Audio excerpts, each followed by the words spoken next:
Supreme court ने भी कहा, माननीय सुप्रीम कोर्ट के जज ने भी ऑब्जर्व किया कि भाई आप जीत जाइए तो ईवीएम में कुछ गड़बड़ी नहीं है, और जो हार जाइए तो ईवीएम में गड़बड़ी है। ये कैसी बात है?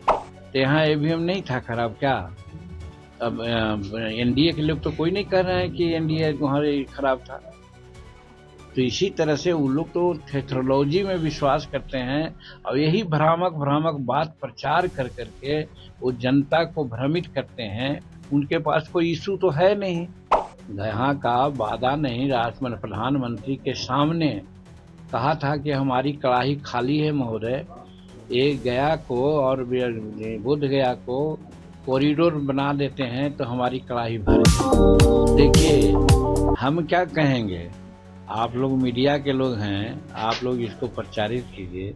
सुप्रीम कोर्ट ने भी कहा, माननीय सुप्रीम कोर्ट के जज ने भी ऑब्जर्व किया कि भाई आप जीत जाइए तो ईवीएम में कुछ गड़बड़ी नहीं है, और जो हार जाइए तो ईवीएम में गड़बड़ी है। ये कैसी बात है? तो आप जब देश का सर्वोच्च संस्था सुप्रीम कोर्ट होता है, उसके जज लोग इस तरह से बोल रहे हैं, और उसके बाद अगर कोई बोलते हैं तो उनके बात को तवज्जो क्या देना है? वो तो घटियारी काम करते हैं। कहने का मतलब है कि थेथरई करते हैं वो। तो उनका थेथरई का जवाब नहीं दिया जा सकता है, जनता समझे। सुप्रीम कोर्ट के लोग कहते हैं और हम भी कहते हैं। कर्नाटक में मान लीजिए कि जीत हो गई वहाँ, लेकिन ये झारखंड में आज जीत हो गई उनकी, तो यहाँ ईवीएम नहीं था खराब क्या? अब एनडीए के लोग तो कोई नहीं कह रहे हैं कि एनडीए तुम्हारे खराब था। तो इसी तरह से वो लोग तो टेक्नोलॉजी में विश्वास करते हैं, और यही भ्रामक भ्रामक बात प्रचार कर करके वो जनता को भ्रमित करते हैं। उनके पास कोई इशू तो है नहीं। इशू तो नरेंद्र भाई मोदी जी के पास है, जो देश को आज 5वां आर्थिक व्यवस्था में ले आए हैं। 27 से 30 तक के वो तीसरा आर्थिक व्यवस्था भारत होने जा रहा है। 2047 में विश्व का श्रेष्ठतम आर्थिक व्यवस्था में हिंदुस्तान है। इस टारगेट से काम कर किया जा रहा है, लेकिन इन लोगों का काम है झूठ मूठ का। अभी का देखिए ना, पार्लियामेंट है 3 दिन से चलने नहीं दे रहे। अरे भाई, संभल में क्या हुआ, बांग्लादेश में क्या हो रहा है, उस पर कार्रवाई हो रही है, चल रही है। फिर इसमें हल्ला करने की क्या जरूरत है? लेकिन इन लोगों का तो कोई मुद्दा नहीं है, सिर्फ और सिर्फ बेसलेस मुद्दा को लेकर के जनता को भ्रमित करने की बात करते हैं। इसीलिए महाराष्ट्र की बात कर रहे हैं। महाराष्ट्र में जो बात हुई है उस पर वो लोग कर रहे हैं कि ईवीएम में गड़बड़ी। सर, युवाओं को लेकर आप तो इसी काम के लिए आए हैं, हम तो समझिए रहे हैं। तलखी हुई है, चिराग पासवान यहाँ नहीं आए। देखिए, आनंद मोहन जी की ये व्यक्तिगत बात है। हम एनडीए के नेताओं में एक हैं। हम किसी भी आदमी के बारे में क्या कमी है, क्या बेसी है, हम नहीं कहना चाहते हैं। हम एज ए होल एनडीए के परफॉर्मेंस के बारे में कहना चाहते हैं। एनडीए का परफॉर्मेंस बिहार में सर्वोत्तम रहा, इसमें सबका योगदान रहा, चाहे चिराग पासवान हो, चाहे और कोई भी न, हमारे उपेंद्र कुशवाहा जी हो, तो सबका रहा। इसमें किसी पर उंगली उठाना मैं समझता हूँ उचित नहीं है।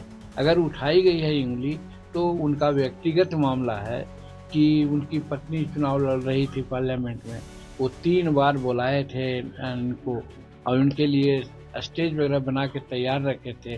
अब 3 बार चिराग नहीं गए थे, इसका उनको दर्द छलका यहाँ वो कर रहे हैं। तो उसके चलते हम लोग ऐसा नहीं करेंगे। हाँ, नहीं गए, हम भी टेलीफोन करना चाहा, हमसे बात उन्होंने नहीं की, तो उससे क्या हो सकता है, उनकी व्यवस्था हो, उसको हम अदरवाइज नहीं मानते हैं। हम मानते हैं कि जीत हुई, एनडीए की जीत हुई, इसमें सभी नेताओं का सहयोग।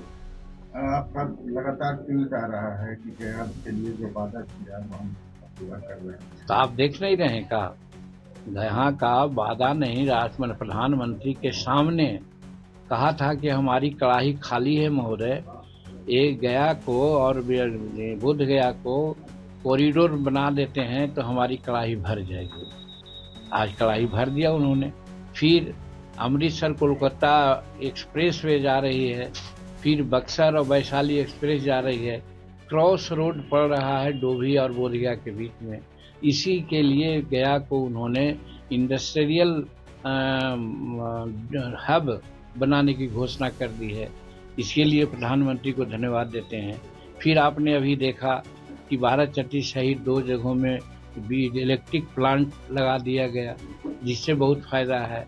फिर आपने देखा कि गांधी मैदान में 4 करोड़ समथिंग से उसका ब्यूटिफिकेशन की बात हो रही है, और अभी अपुष्ट हम कह रहे हैं, लेकिन 2-3 दिन में आप देखिएगा गया एक तरह से वो कौन सिटी कहते हैं उसको, मेट्रो सिटी के रूप में गया कहलाएगी, सिटी सर्वे होने आ रहा है।